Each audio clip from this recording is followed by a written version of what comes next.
Morning teenager. Kodi munapa kumva nkhani ya Shanti Devi. Nkhani yochuka kwambiri ku India. Ndipo nkhani yonena kuti inafika mpaka na kukhudza ma leaders eti. Ndiye inu tagwira nchakumwa tentijese. Shanti Devi anabadwa ku Delhi, dziko la India, mu December 1926. Atabadwa makolo ake analokondwa zabwinobwino ndi kwabadwa mwana. Koma akuyankhula atamba yankhula bwinobwino ali zaka 4. Anamba mayankhula zodabwitsa. Amayi ake kuphika chakudya kumpatsa iye kwauza kuti simunaphike bwino saphika choncho.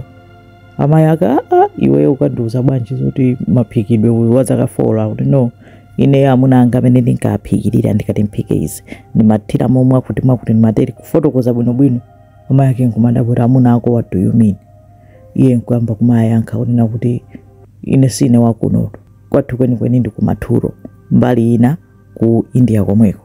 Kumathurako kunali 145 kilometers away from kumene amakhalako. Ndi amayi ake kumati ukutanthauza chani. Iye nkumafotokoza kuti amuna anga dzina awo ndi Kedarnath Chube, amakhala kumathura ndi ana atatu. Makolo ake zina adabwitsa koma anaziona kuti kuli bwino azichita ignore asazitenge serious.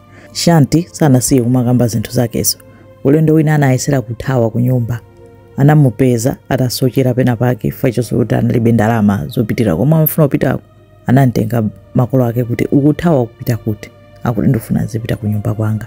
Ku nyumba kwako kuti akuti kumathura amuna anga ali okha. Komanso ndikaone ana. Ndi makolo ake anakadandaula ku skulu kuti mwana izomwe apanga ndizi akumayankhula zodabwitsa ndiye just watch out zomwe akuyankhula.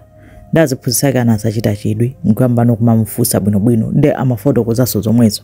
Anauza kuti amuna anga nda Kedarnath ndine wakumathura ndi nyumba yanga ndi otere muli zipinda mwakuti ndimooneka mwakuti ana anga atatu. Ndamamfusa onera kuti ndiye kuganiza kuti ukhala bwanji ndi ana ndiwe mwana. Ndi anafotokoza kuti no nali ndi ana awiri ena kunali ndi mimba mu 1926. Ndanyamuka kupita kukabereka namwalira 10 days after kubereka. Chifukwa choti mwana atabadwa sinali bwino. Kenako after 10 days basi nangona ndima. Kenako ndi pamene ndili kutiko ndili ukuku ndi makolo amene ndili nawo. Koma nyumba kwanga ndi ukuku.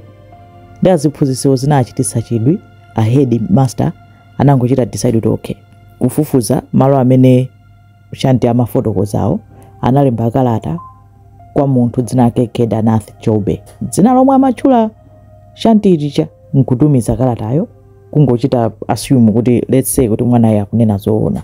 Anatumiza kalata. Anangodabwa kulandira kalata ikuchokera ahead ajatu. Kuya anayankhidwa kalata ichi. Unena kuti yes ine dzina langa ndine Kedarnath. Enda akazanga anamwalira mu 1926 after kubereka mwana. Anamwalira 10 days.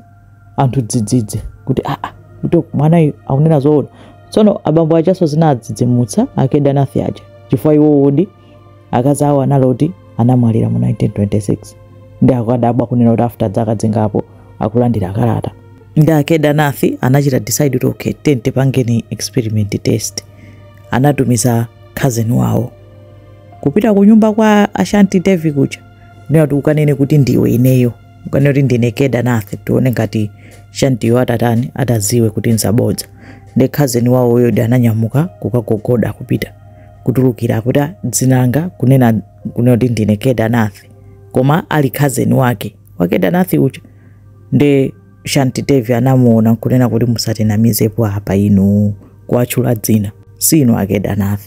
Anthu kudzidzimuka no even more. Ndenkhani chano inapeso kuti yakula kwambiri kuti akukhanga kuti munthu yakuzindikiradi kunena kuti zukhanga kuti ati ndiyeyo diet mpaka nkhanicha inakafika mboma mpaka na inakafika kwa Gandhi amene anali leader nthawi imene yoyo wa ku India. Ndenaiso anapanga chidwi mpaka na anachita set up commission of inquiry kuti tafufuzani kuti papa pakuchitika nkhani ya mtundu wanji. The commission of inquiry designs serious zotena mapanga document zonse zomwe zikuchitika zimene akuyankhula mwanayo. Ndi anapanga zoti mwana uja akumane naye Kedarnath. Njira yopita kumathura Shanti Devi ankachita kuwalondolera anthu khotani apa lowerani uku tiyeni apa chonje mpaka anakafika ku nyumba kwa Kedarnath. Shanti Devi anakumana naye Kedarnath uja. Ndati Shanti anangofikira kuyamba kumfusa Kedarnath uja ngati anapanga zomwe analonjeza iye asanafe, chifukwa masiku amene atangobereka atadwala kwambiri ankaona kuti munthu one mwina sindipulumuka, ndanamuuza mwamuna wake uja alonjeze zinthu zingapo kuti ndikafa upanga izi atikwamba kumufunsadi koma munena kuti simunapange tuzija munalonjeza zija. Auta anapita anakakumana ndi ana atatu aja, mmodziyo wang'ono kwambiri amene anamwalira mwana atangobadwa amene anali naye chidwi kwambiri chifukwa choti sanamuone akukula.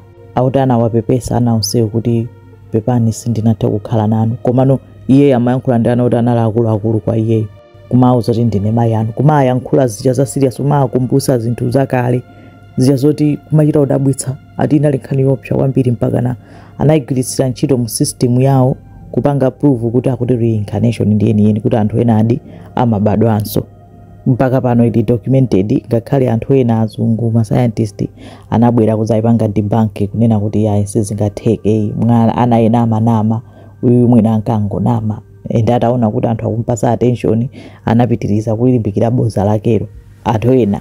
Koma Commission of Inquiry ma findings awo mpaka pano ku India akadali nawo, ende nkhani ya Shanti Devi amaipanga ngati reference point ya nkhani ya reincarnation.